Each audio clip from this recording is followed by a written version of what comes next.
ताज्या बातम्यांसाठी महान करेला सबस्क्राइब करा आणि बेल आयकॉनला क्लिक करा। 16 वर्षांनंतरही चंदगडमधील क्रीडा संकुलन अपूर्ण, ठेकेदाराच्या निष्काळजीपणामुळे खेळाडूंना मोठा फटका। चंदगड नगरपंचायतीच्या हद्दीतील मौजे चंदगड येथे सन 2009 साली शासनमान्य झालेल्या क्रीडा संकुलाचे काम तब्बल 16 वर्षे उलटूनही अपूर्ण अवस्थेत असल्याचा गंभीर व चिंताजनक प्रकार समोर आला आहे। या पार्श्वभूमीवर माजी नगरसेवक तसेच शिक्षण, क्रीडा व सांस्कृतिक समितीचे सभापती बाळासाहेब उर्फ आनंद मारुती हळदणकर यांनी तहसीलदार चंदगड यांच्याकडे लेखी तक्रार अर्ज सादर करून सदर प्रकरणाची सखोल व निष्पक्ष चौकशी करण्याची मागणी केली आहे। सन 2009 मध्ये चंदगड नगरपंचायतीच्या हद्दीतील या क्रीडा संकुलनाला शासनाची अधिकृत मंजुरी मिळाली होती। मंजुरीनंतर प्रत्यक्ष कामालाही सुरुवात करण्यात आली। मात्र आज 2026 उजाडलं तरी क्रीडा संकुल पूर्णत्वास गेलेलं नाही। या कामाचा ठेका धनसंपदा गडिंग्लज, तालुका गडिंग्लज, जिल्हा कोल्हापूर या ठेकेदारास कंपनीला देण्यात आला होता। मात्र ठेकेदाराकडून अत्यंत निष्काळजीपणा, कामाबाबत उदासीनता आणि जबाबदारीचा अभाव दिसून येत असून परिणामी हे काम दीर्घकाळापासून अर्धवट अवस्थेत बंद पडलं आहे। या अपूर्ण क्रीडा संकुलनाचा सर्वाधिक फटका चंदगडसारख्या दुर्गम व डोंगराळ भागातील होतकरू खेळाडूंना बसत आहे। आवश्यक क्रीडा सुविधा उपलब्ध नसल्यामुळे अनेक गुणवान खेळाडूंना राज्य व राष्ट्रीय पातळीवर आपली गुणवत्ता सिद्ध करण्याची संधी मिळू शकलेली नाही।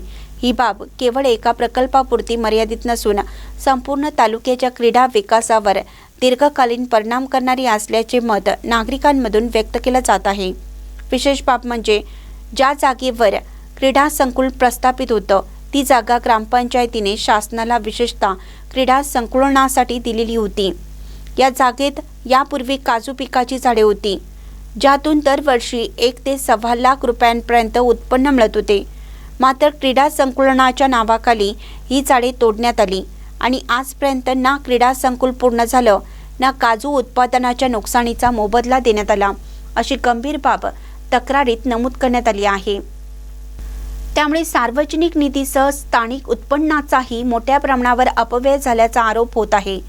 या संपूर्ण प्रकरणाची सखोल चौकशी करून संबंधित ठेकेदार कंपनीवर कायदेशीर कारवाई करण्यात यावी, तसेच वारंवार दुर्लक्ष करणाऱ्या सदर कंपनीला ब्लॅकलिस्ट करण्यात यावं, अशी ठाम मागणी बाळासाहेब हळदणकर यांनी केली आहे।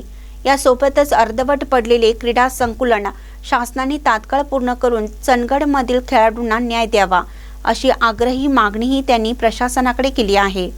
या प्रकरणाची माहिती जिल्हा अधिकारी कोल्हापूर तसेच उपविभागीय अधिकारी गडिंग्लज विभाग यांनाही देण्यात आली असून आता या तक्रारीवर प्रशासनाकडून कोणती कारवाई केली जाते याकडे संपूर्ण चंदगड तालुक्याचे लक्ष लागलं आहे। महानकरी न्यूजसाठी प्रकाश ऐनापुरे, चंदगड। आज टेंडर हे धनसंपदा कंपनी जे आहे त्यांना देण्यात आलं होतं, त्यांचे कोड कॉन्ट्रॅक्टर आहेत, परंतु आज कितीतरी खेळाडू तयार झाले असते। आज तालुक्याचा विषय घेतला तर आपल्या इथे क्रीडा संकुलन नाही आहे, जागा नाही आहेत आणि एखादी कैलासवासी बाबासाहेब कुचेकरांनी ही इमारत मंजूर केली होती, परंतु आज अर्धवट काम टाकून जी कंपनीला दिलेलं आहे ते कंपनीला ब्लॅकलिस्टमध्ये टाकावं आणि काम जे अपुरं आहे पूर्ण करून घ्यावं शासनाने, हे आम्ही त्यांना ते विनंती केलेली आहे आणि त्यांना आज तहसीलदार साहेबांना आज आम्ही निवेदन दिलेलं आहे।